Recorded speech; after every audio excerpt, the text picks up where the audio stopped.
So, Avengers 2 just dropped, and it sucked. No, no, no. This is my show. It's so hard to find good help these days. So, Avengers 2 just dropped, and it was epic. But it got me thinking about Captain America's origins, which in turn got me thinking about Weapon X. But wait, you ask, what does Captain America have to do with Weapon X?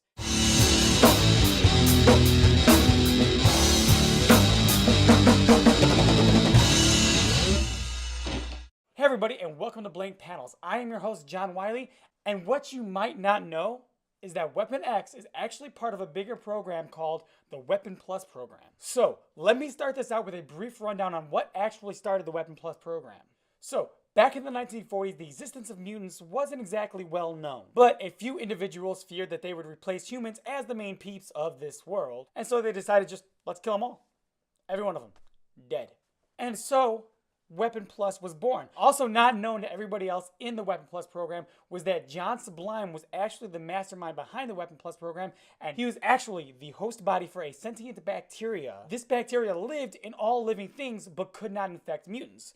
So it ingrained in every living creature a hatred for mutants. That is actually probably the main reason that everybody seems to love all the other heroes but hate mutants, and it never made sense to everybody, but now it makes sense to you, so you're welcome. And this sentient bacteria being inside of this host dude is the main reason for the Weapon Plus program that nobody knew. That's a deep down dirty secret. Shh, don't tell no one.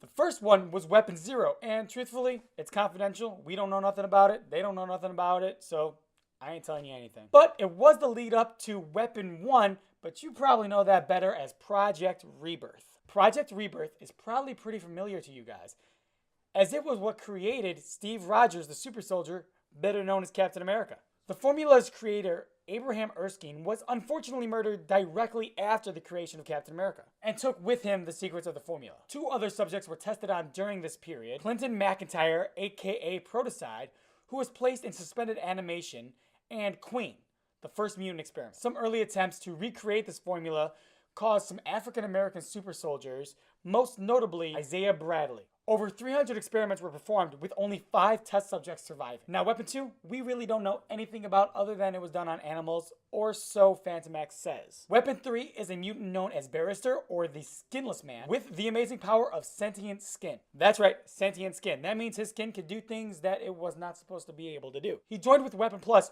who augmented his powers, but then he was sent to a dimension known as Otherworld, and Phantom X betrayed him, and he got stuck there when they tore his skin off. But then he taught his muscles to do the same thing his skin did, but it was a little bit more gross now, because, Weapons 4, 5, and 6 were reportedly done on other ethnic groups, the majority of them being prisoners, and, wow, this is racist. Weapons 4, 5, and 6 were reportedly experiments done on various ethnic groups, mostly prisoners who no one really cared about.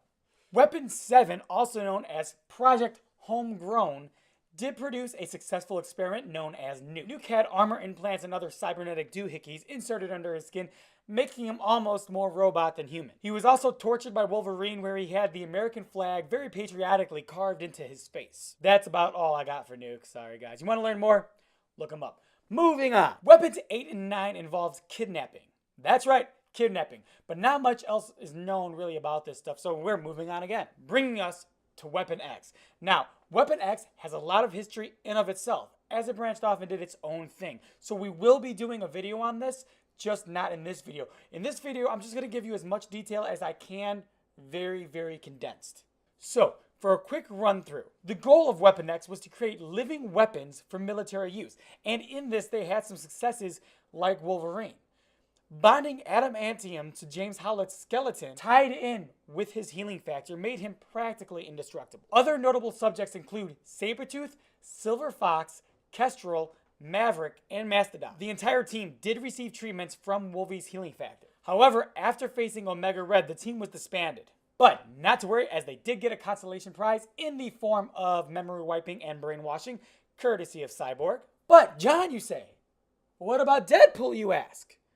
And I answer, sometime after the original Weapon X disbanded, a new Weapon X came along, headed solely by Department K. A new generation of test subjects were created, including our beloved Deadpool.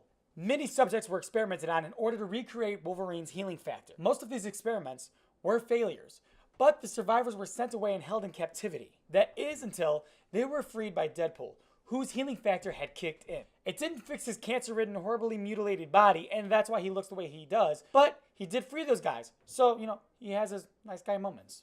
Moving on. Weapon 11. It's not Deadpool. I don't care what Wolverine Origins says. It's not canon. It's not Deadpool. We don't know what Weapon 11 is. We probably never will. Next. Weapon 12. Zona Cluster 6, aka the Huntsman. Created at the World, a base, Huntsman was created using artificial evolution and nano-sentinel technology.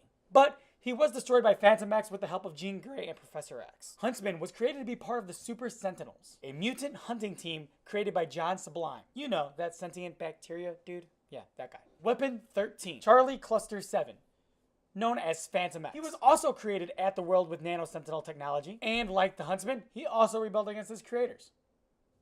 And that's about all you need to know. Next. Weapon 14, the Stepford Cuckoos. Created from the stolen ovaries of Emma Frost to entrap the Phoenix Force and use that power to destroy all mutants. Didn't really work out. Next. Weapon 15, Ultimaton. I think. I'm probably butchering that name. He was designed to be the Super Sentinel's powerhouse, but he was destroyed along with the Super Sentinel headquarters thanks to Wolverine. He was resurrected, however, to guard the clone child of Apocalypse. Weapon 16, All God. A living religion. Yeah, I know. It's comics. Whatever. All God is a virus that is used to attack the faith reserves of all believers, forcing them to worship the world. You know, that base I was talking about.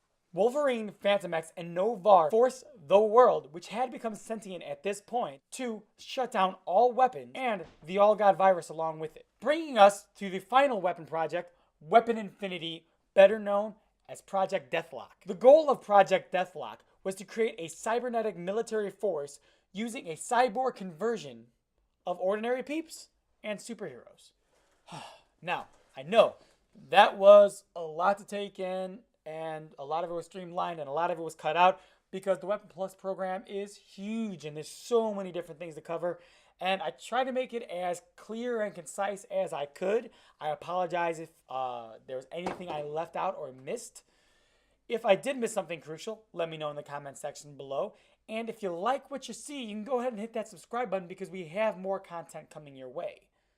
So, until next time, thanks for watching.